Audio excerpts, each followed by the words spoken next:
या व्हिडिओमध्ये आपण थर्ड स्टँडर्ड सब्जेक्ट EVS मधील जो आपला थर्ड लेसन आहे ॲनिमल शेल्टर्स या लेसनची आज आपण एक्सरसाइज पाहणार आहोत। तर पहा त्यामधील फर्स्ट क्वेश्चन आहे व्हॉट्स द सोल्युशन। आता काय करावे बरं। तर पहा आपण क्वेश्चन पाहूयात काय आहे तो। The population of birds in several cities is falling. What could be the reason for that? Their number should increase again. आता आजकाल अनेक शहरांमध्ये पक्ष्यांची संख्या कमी होत चाललेली दिसते। त्याचे कारण काय असेल आणि ती पुन्हा वाढवायला हवी, यासाठी आपण काय करावे। त्याचा आन्सर आहे पहा।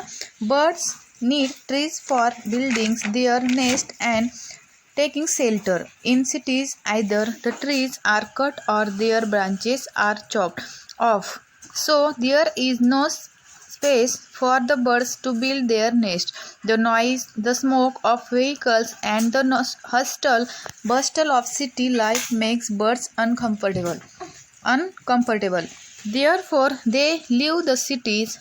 In order to increase the number of birds, we must grow more trees and welcome the birds back. We should also provide them with food, water and shelter. हे आहे याचा आन्सर। म्हणजे जो आपण आजकाल अनेक शहरांमध्ये पक्ष्यांची संख्या काय होत चालली, कमी होत चाललेली दिसते। त्याचे कारण काय असेल आणि ती पुन्हा वाढवावी यासाठी आपण काय करायला हवे। तर पहा, पक्ष्यांना निवारे मिळवण्यासाठी झाडांची गरज आहे आणि शहरात वृक्षतोड होते आणि पक्ष्यांना घरटी बांधण्यासाठी जागा मिळत नाही आणि शहरातील जो गोंगाट आहे, वाहनाचा धूर, या साऱ्यांचा पक्ष्यांना काय होतो, त्रास होतो आणि ते शहरात थांबत नाहीत। आणि पक्ष्यांची संख्या वाढावी यासाठी आपण काय केलं पाहिजे, झाडे वाढवली पाहिजेत आणि पक्ष्यांना आपण दाणा पाणी काय केलं पाहिजे, पुरवलं पाहिजे। त्यानंतर आपण क्वेश्चन नंबर बी पाहूयात। Think and tell. त्यामध्ये फर्स्ट क्वेश्चन पहा। What materials do ants use to make ant hills.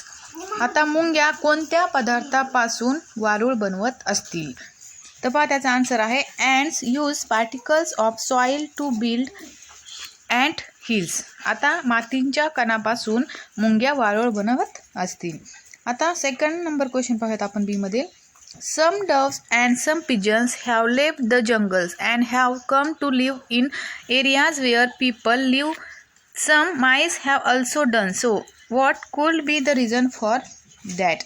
आता पहा, काही कबुतरे आणि काही जे पिजन्स आहेत, पारवे, जंगल सोडून मनुष्य वस्तीच्या जवळ राहायला आले।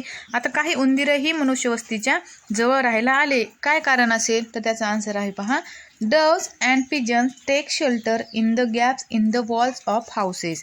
Mice also dug the burrows and take shelter near areas where people live. These must be because they get enough food and water near such areas. They must be also finding it safer and comfortable to get the food. So they must have left the jungles and have come to live areas where people live. आता जे कबुतरे आणि पारवे काय करतात, त्यांचं पहा ते काय करतात, इमारतीच्या भिंतीतील जे गॅप्स आहेत त्याच्यामध्ये काय करतात, ते आसरा घेतात। आणि जे आपले रॅट आहेत, उंदीर आहेत, माईस, ते मनुष्य वस्तीतील बिळे पोखरून, जी मनुष्य वस्ती आहे त्याच्यामध्ये पहा ते बिळे पोखरून काय करतात, ते निवारा करतात। आणि या दोघांनाही मनुष्य वस्तीच्या जवळ अन्न आणि पाणी मिळते, म्हणून ते मनुष्य वस्तीच्या जवळ राहायला आले असावेत। आता यामध्ये आपण थर्ड क्वेश्चन पाहूयात। In the picture below match the animals and their shelters. आता खाली पहा आपल्याला काही पुढे चित्रामध्ये काही ॲनिमल्स दिलेत आणि त्यांच्या जे शेल्टर म्हणजे निवारा आहे ते दिलेला आहे, त्याच्या आपल्याला काय करायचं, तर जोड्या लावायच्या। तर पहा, जो टायगर जो आहे तो कुठे राहतो, पहा केव म्हणजे गुहेमध्ये। त्यानंतर हेन कूप म्हणजे तिचे खुराडे। त्यानंतर पक्षी पहा कुठं राहतो, घरट्यामध्ये, नेक्स्टमध्ये घरट्यामध्ये। तर आणि हा जो रॅट आहे, माईस जो आहे, उंदीर, तो कुठे राहतो, पहा होलमध्ये राहतो। इथं त्याचं चित्र दिलेलं नाही, पण जो उंदीर जो आहे तो कुठे राहतो, होलमध्ये राहतो, त्याचा निवारा होल आहे। त्यानंतर बर्ड्स कुठे राहतात, नेस्टमध्ये, घरट्यामध्ये। हा टायगर जो आहे तो कुठे राहतो, गुहेमध्ये राहतो। आणि हेन कुठे राहतो, पहा कुठे राहते, कूप म्हणजे खुराड्यात राहते। आता क्वेश्चन नंबर सी पाहूयात आपण। Fill in the blanks. आता रिकाम्या जागा भरा। त्यामध्ये फर्स्ट पहा, the nest of birds are not all dash dash. म्हणजे सगळ्याच पक्ष्यांची घरटी डॅश डॅश नसतात। कशी नसतात, ते एकसारखी नसतात, म्हणजे अलाईक। त्यानंतर second, the tailor bird is smaller than the sparrow. Tailor bird जो आहे तो स्पॅरोपेक्षा कसा असतो, लहान असतो. Some animals do not make any efforts to build shelters for themselves. आता काही प्राणी पहा निवाऱ्यासाठी स्वतः काहीच खटपट करत नाहीत. त्यानंतर tiger, leopard and hyenas live in caves in mountains. आता वाघ आणि हे जो बिबट्या आणि हायनास म्हणजे काय, जो तरस जो आहे ते कुठे राहतात पहा, तरस हे कुठे राहतात, डोंगराच्या गुहेमध्ये राहतात. त्यानंतर 5 आहे पहा, the shelter made for a horse is called a stable. घोड्याच्या निवाऱ्याला काय म्हणतात, स्टेबल म्हणजे तबेला म्हणतात. त्यानंतर आपण नंबर डी पाहूयात आपण आता. Answer the following questions. त्यामध्ये क्वेश्चन फर्स्ट पाहूयात आपण. What does the tailor bird use to stitch its nest.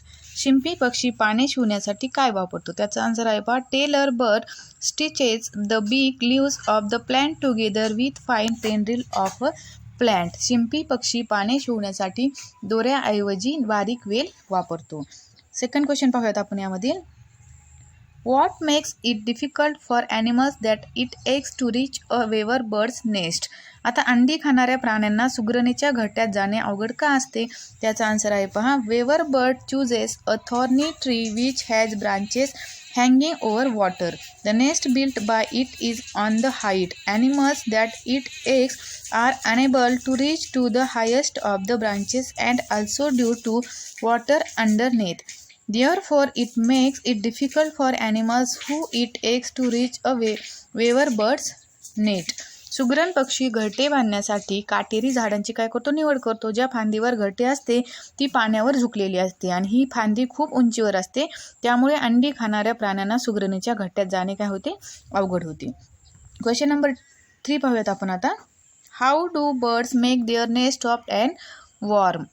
पक्षी आपले घरटे आतून मऊ आणि उबदार कसे करतात. तर त्याचा आन्सर आहे पहा, birds use cotton wool and pieces of threads and string to make the nest soft and warm from inside. आता पहा, घरटे बनवण्यासाठी पक्षी काय करतात, गवत त्या काड्या वापरतात आणि घरट्याच्या आत घालण्यासाठी कापूस, दोरीचे किंवा सुतळीचे तुकडे काय करतात, ते वापरतात. त्यामुळे पक्षाचे घरटे आतून मऊ आणि कसे होते, उबदार होते. क्वेश्चन नंबर 4 पाहूयात आपण. Why do MICE and rats not enter houses built with cement.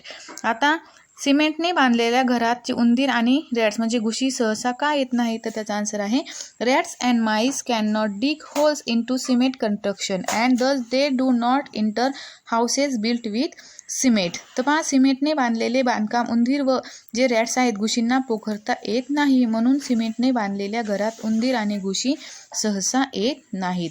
आता क्वेश्चन नंबर 5 पाहूयात आपण, last. Where do bats find shelter besides dark caverns. आता पहा, अंधाऱ्या गुहामध्ये राहणारी वटवाघुळे आणखी कुठे निवारा शोधतात. तर त्याचा आन्सर आहे पहा, bats that stay in dark caverns also take shelter in old deserted tumble down buildings. आता जे अंधाऱ्या गुहामध्ये राहणारे वटवाघुळे जुन्या पडक्या आणि ओसाड इमारतीमध्ये हे काय करतात, ते निवारा शोधतात. तर पहा, अशा प्रकारे आपला जो थर्ड लेसन आहे ॲनिमल्स शेल्टर्स, याचे आपण काय पाहिले, एक्झरसाइज पाहिली. तर आज आपण काय करणार आहोत, इथंच थांबणार आहोत. थँक्यू.